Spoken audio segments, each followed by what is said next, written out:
नमस्ते बच्चों, कैसे हैं आप। आशा है आपको मेरी कहानियाँ पसंद आ रही होंगी। आज फिर मैं आपके साथ एक नई कहानी लेकर के उपस्थित हूँ। यह कहानी इतिहास के पृष्ठों से है। प्यारे बच्चों, आप सब जानते हैं अकबर के दरबार में एक बहुत अच्छा गवैया था जिसका नाम था तानसेन।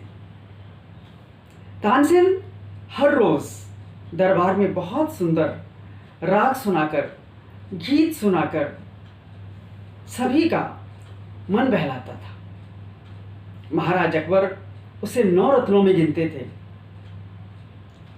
प्यारे बच्चों, एक दिन अकबर ने तानसेन से पूछा, तानसेन, तुम बहुत अच्छा गाते हो, इस भारत देश के राजा के गवैया हो तुम, राज दरबार के गवैया हो तुम, लेकिन मेरे मन में एक प्रश्न उठता है, एक सवाल उठता है कि जब तुम इतना अच्छा गाते हो तो तुम्हें सिखाने वाला कितना अच्छा गाता होगा। कौन थे तुम्हारे गुरु और वो कैसा गाते हैं? क्या आप कभी हमें उनसे भी मिलाओगे? क्या कभी मैं उनका गीत सुन पाऊंगा? तानसेन ने मुस्कुराते हुए कहा, महाराज, मेरे गुरु स्वामी हरिदास जी हैं। वो मेरी तरह किसी दरबार में नहीं गाते, वो सिर्फ भगवान के गीत गाते हैं। वो आपके दरबार में नहीं आ सकते, मैं क्षमा चाहूंगा।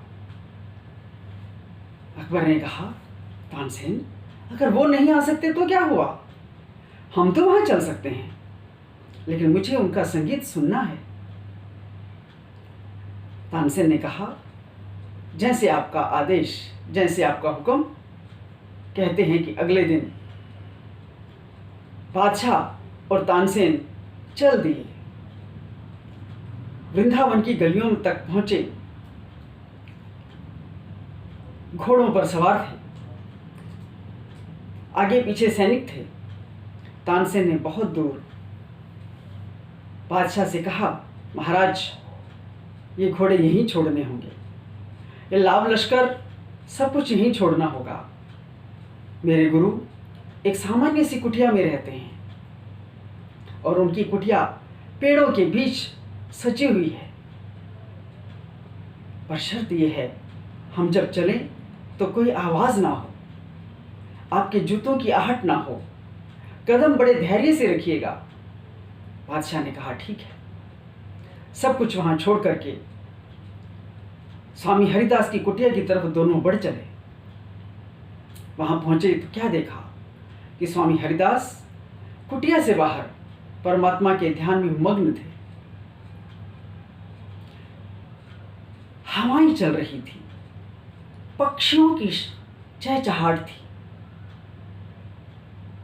साथ ही कालिंदी यमुना नदी बह रही थी। बहुत मनोरम दृश्य देख करके अकबर को बड़ा आश्चर्य हुआ, लेकिन बीरबल ने संकेत से उन्हें चुप रहने को कहा। लेकिन संकेतिक भाषा में बहुत धीमे स्वर में बादशाह ने कहा कि क्या हम यूं ही चले जाएंगे, ये तो समाधिस्थ हैं।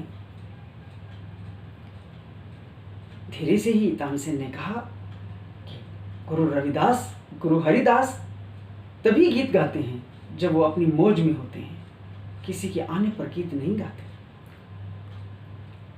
बादशाह ने फिर कहा, कुछ प्रयास कीजिए। तानसेन ने कहा, आप शांत रहिए, मैं कोशिश करता हूं। दोनों ही स्वामी हरिदास जी के पास जाकर के बैठ गए। पास ही एक तानपुरा रखा था। तानसेन ने तानपुरा उठाया और बजाने लगे। कुछ समय तक ठीक बजाया और फिर जानबूझकर गलत बजाने लगे। स्वामी हरिदास की समाधि टूटी। उन्होंने कहा, कौन? तानसेन, तुम इतना गलत बजाते हो? लाओ, मुझे दो। कहते हैं कि स्वामी हरिदास जी ने तानपुरा लिया और बजाने लगे और साथ साथ गाने लगे। गाने में क्या गाया? तुम हो प्रभु चांद, मैं हूं चकोरा। प्रेम रस से भीगा हुआ ये गीत जब गाया उन्होंने, कहते हैं कि सभी पक्षी शांत हो गए। जंगल के पशु पास आकर के ठहर गए। हवाएं जैसे रुक गई। अकबर बादशाह को लगा कि जैसे समय रुक गया। इतना सुंदर, इतना अद्भुत गीत उन्होंने कभी नहीं सुना था। जब वो गा चुके, उन्होंने अपना एक तारा रख दिया, बिल्कुल मौन, सब कुछ निस्तब्ध, खामोश।